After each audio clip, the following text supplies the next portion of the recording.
श्री प्रतिष्ठान, सनातन प्रभात, बजरंग दल, विश्व हिंदू परिषद, इन पर कायम स्वरूपी बैन किया जाए।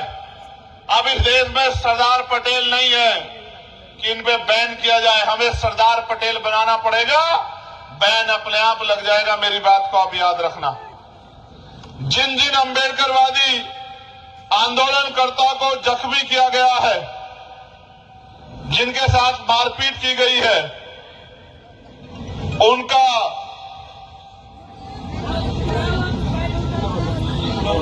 पुनर्वसन किया जाए। इस आंदोलन में छात्रों आंदोलन पे जो झूठे मुकदमे दर्ज किए गए वो वापस दिए जाएं। मेरी सुनो, ये मांगे तो इसलिए करनी पड़ रही है कि हम पे यहां ताकत नहीं है।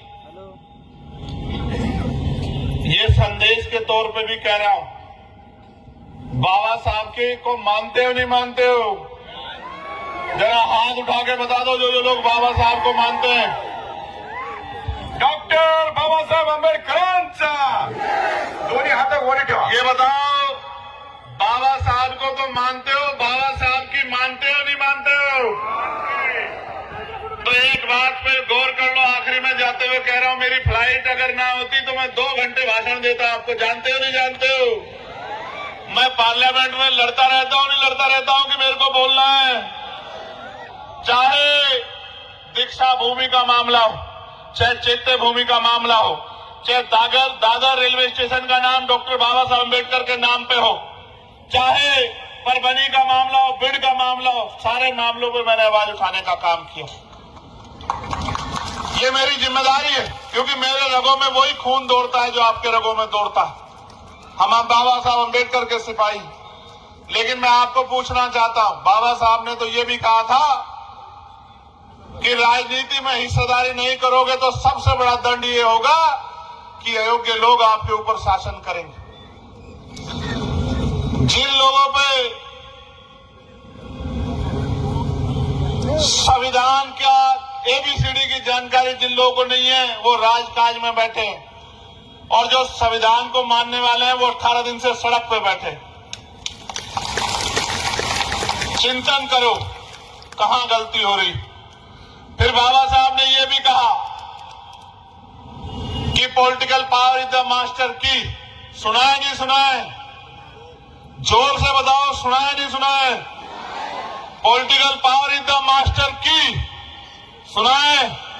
उससे आगे वाली लाइन भी सुनिए नहीं सुनिए? इट इज द मास्टर की by which you can open each and every door of your progress. राजनीतिक सत्ता वो चाबी है जिसके द्वारा आप अपनी सफलताओं के सारे लोग, सारे ताले खोल सकते हो। आज आप मुझे ताकत अगर मेरे पास होती तो आपको 19 दिन यहां आंदोलन नहीं करना पड़ता। मेरे लोगों, आपको काम छोड़कर ही बैठना पड़ता। और एक MLA भी होता हमारा तो मुख्यमंत्री से आंख मिला के पूछता कि इस जुल्म को करने वाले खुलेआम कैसे घूम रहे हैं, उनको अधिकारियों पे कार्रवाई क्यों नहीं हुई? अब तक नहीं हुई। लेकिन कोई बात नहीं, आगे के लिए तैयार हो जाओ, चाहे मेरे रूप में हो या हमारे नीले झंडे वाले दूसरे यहाँ नेता उनके रूप में अपनी ताकत बना लो। मेरे लोगों को यहाँ जिंदा रहना है। मेरी बात को इशारों में समझ जाओ। आप पे ताकत नहीं बनेगी तो आपकी आवाज नहीं होगी। और जिन कहते हैं ना, जिनका दल नहीं होता उन पे बल नहीं होता, और जिन पे बल नहीं होता उनकी समस्याओं का हल नहीं होता, जिनके पास नेता नहीं होता उनका कुछ नहीं होता। अगर आज आपके पास ताकत होती, हिम्मत ही नहीं होती कि हमारी बहनों की तरफ कोई डंडा उठा देता। अगर कि बहनों के सम्मान में कुछ उठता तो सैल्यूट करने के लिए उनका हाथ उठता जिन्होंने आज डंडा उठाया है। लेकिन वो दिन भी आएगा, मेरी बात को याद रखना। और मैं कहता हूं, आंसू मत बहाना। डॉक्टर बाबा साहब अम्बेडकर के बच्चों, आंसू मत बहाना, क्योंकि आंसू बहा के आपके जख्म कुछ दिनों में सूख जाएंगे और आंसू बहा के पीड़ा निकल जाएगी। इस पीड़ा को संभाल के रखना, ये पीड़ा आपको शक्ति देगी। मैं पुलिस को भी, ये एडमिनिस्ट्रेशन को भी कहना चाहता हूं, हम मुकदमों से नहीं डरते भाई, हम जेल से नहीं डरते। एक बार गूगल पे सर्च कर लेना, 16 महीने जेल काटी हमने, 16 महीने, और उफ तक नहीं कहा, उफ तक। 2 बार दिल्ली की तिहाड़ काटी है, एक बार में 250 लाठियां खाई हैं, और लाठी और जेल का बेचती है, हमने गोलियां खाई है मेरे भाई।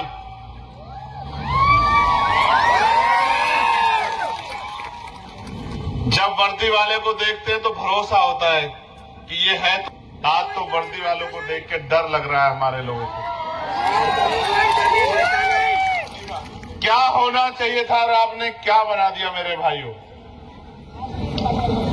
महसूस करके देखो, कल ये भी पढ़ लिख के आगे बढ़ेंगे, कल ये भी IAS IPS बनेंगे, डॉक्टर इंजीनियर बनेंगे, और इसी गुस्से को लेकर आगे बढ़ गए और कहीं आपको याद रख लिया।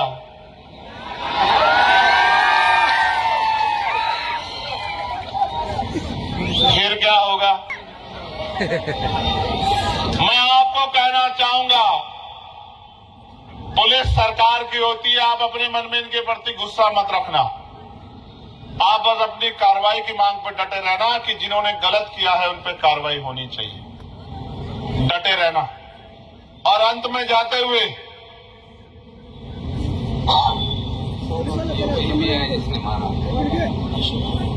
अशोक गवर्नमेंट करने वाला यही क्या है क्या साहब।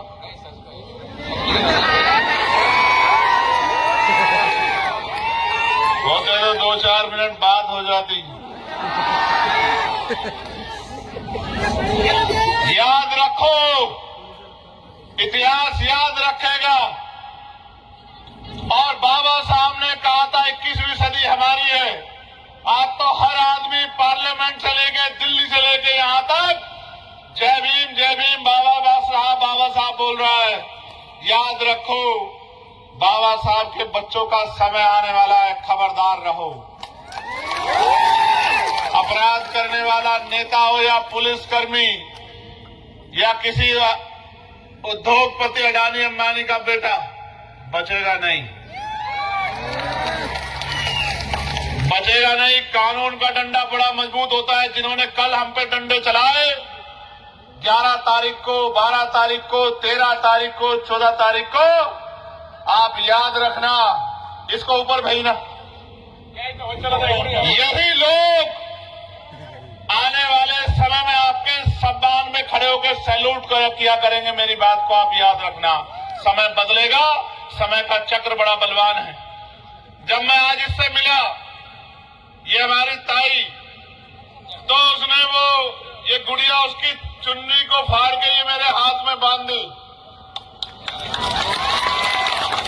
और रोते मुझसे क्या कहा मुझसे कि सारी बहनों की रक्षा करना, रक्षा करने के लिए मैं इन धागों का मोहताज नहीं हूं। भारतीय संविधान और मेरे नेता डॉक्टर बाबा साहब अम्बेडकर ने, मानव काशीराम साहब ने मुझे सिखाया है कि महिलाओं का सम्मान सबसे पहले है, उनकी रक्षा, उनकी सुरक्षा और उनकी तरक्की सबसे पहले है।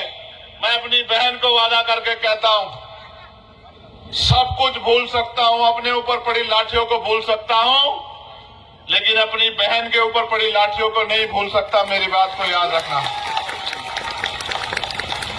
किसी का नुकसान नहीं करना चाहते, मगर ये कहना चाहते हैं कि अपराध करने वाला, क्राइम करने वाला कोई भी हो, बचेगा नहीं। दिन गिनो और खैर मनाओ। चिट्ठी पत्र लिखो, SMS करो अपने रहनुमाओं को कि बचाओ बचाओ। अब मुकाबला इस बार नीले झंडे वालों से हुआ है और झंडा और डंडा दोनों बहुत मजबूत है, घर तक ले जाके छोड़ेंगे। मेरी बात को याद रखना। सुनो, मैं झूठ नहीं बोलता।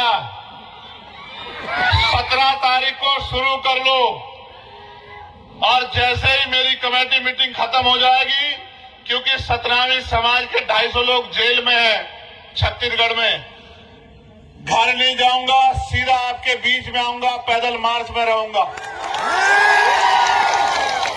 और अगर जान भी चली जाएगी तो मेरी लाश वापस लौटेगी, वैसे नहीं जाऊंगा अपने लोगों को न्याय दिलाने बगैर। याद रखना मेरी बात को, बस डटे रहना। रावण कभी मरता नहीं। क्या नाम है आपका? नाम बताओ, नाम बताओ। ये करो मत, यहाँ बताओ।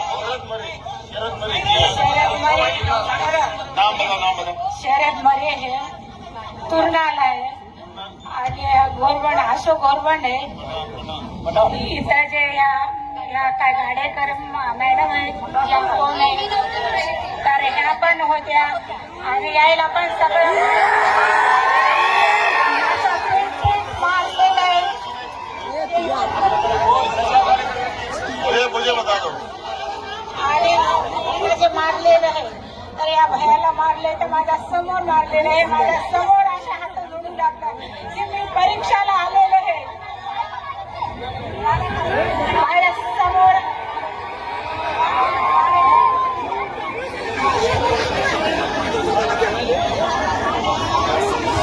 अच्छा, एक साहब और है यहाँ। मैं मराठी ज्यादा नहीं समझता, थोड़ी सी समझता हूँ। भरोसा करो कि मुझे मराठी जल्दी समझ भी ना आए। एक साहब है यहाँ जिनको मजा उस दिन कम आया था, आएगा मजा। चुप हो जाओ, क्या बोल रही है बच्चे बताओ। एक तुम लोग चुप हो जाओ, बाकी लोग बोलो बोलो बोलो बोलो। एक चुप हो जाओ, बोलो बोलो। अभी जो मैडम आए थे ना उन्होंने हमें मारा था, इतना मारा था कुत्तों की तरह और हमें हमारी जात बता बता के मारा था। बोल रहे थे आप दलित समाज हो, आप कैसे आगे। और मैं उस समय वो नहीं थी, मेरा हॉल टिकट ले लिया उन लोगों ने। हॉल टिकट लेके बोला अब तू कैसे एजुकेशन करती है देखते हम भी। और मेरा हॉल टिकट उन लोगों ने लिया है और दिया नहीं अभी तक। और अब वो बोल रहे हैं कि नहीं थे। इतना डर हमें अच्छा लगा यार, बहुत अच्छा लगा। शेरवी बहादुर शेरवी, तो क्या नाम है तुम्हारा? ये मेरे पास आज समय की कमी हो रही है बच्चे। देख मेरी बात सुनना,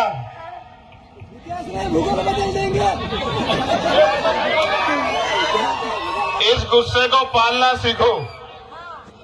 इस गुस्से को पालना सीखो। क्या कह रहा हूं, जब ये जेल में जाएंगे तो मुझे बहुत बुरा लगेगा। अभी भी तैयार है। जब ये जेल में जाएंगे ना, ये क्राइम करने वाले अधिकारी, मुझे बहुत बुरा लगेगा इनके लिए, क्योंकि मैं इनको जेल में नहीं देखना चाहता था, मगर जेल में तो इनको जाना पड़ेगा। जब गुनाह दाखिल होगा, जांच होगी, ये दोषी पाए जाएंगे, नौकरी भी जाएगी और जेल में भी जाना पड़ेगा। मेरी बात को याद रखना।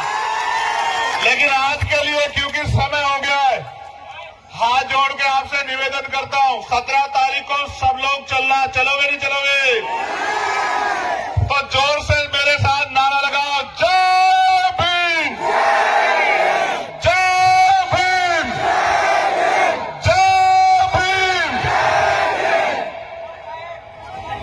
हो साहेब, मी काय बोलायचे? डॉक्टर बाबासाहेब आंबेडकरांच्या, डॉक्टर बाबासाहेब आंबेडकरांच्या। और परभणी में बैठे, मोर्चे बैठी हमारी माओ बहनों के लिए भी एक बार जोरदार नारा लगा दो। इन सबके लिए जोरदार नारा लगा दो, जिंदाबाद, जिंदाबाद, जय भीम, जय भीम। दोनों हाथ उठा के आशीर्वाद भी दे दो, बहुत लंबी लड़ाई लड़नी है। जय भीम। हो साहेब, अवी मुलगी आलेली आहे, याला कोंडून टाकत जायला भेटायला.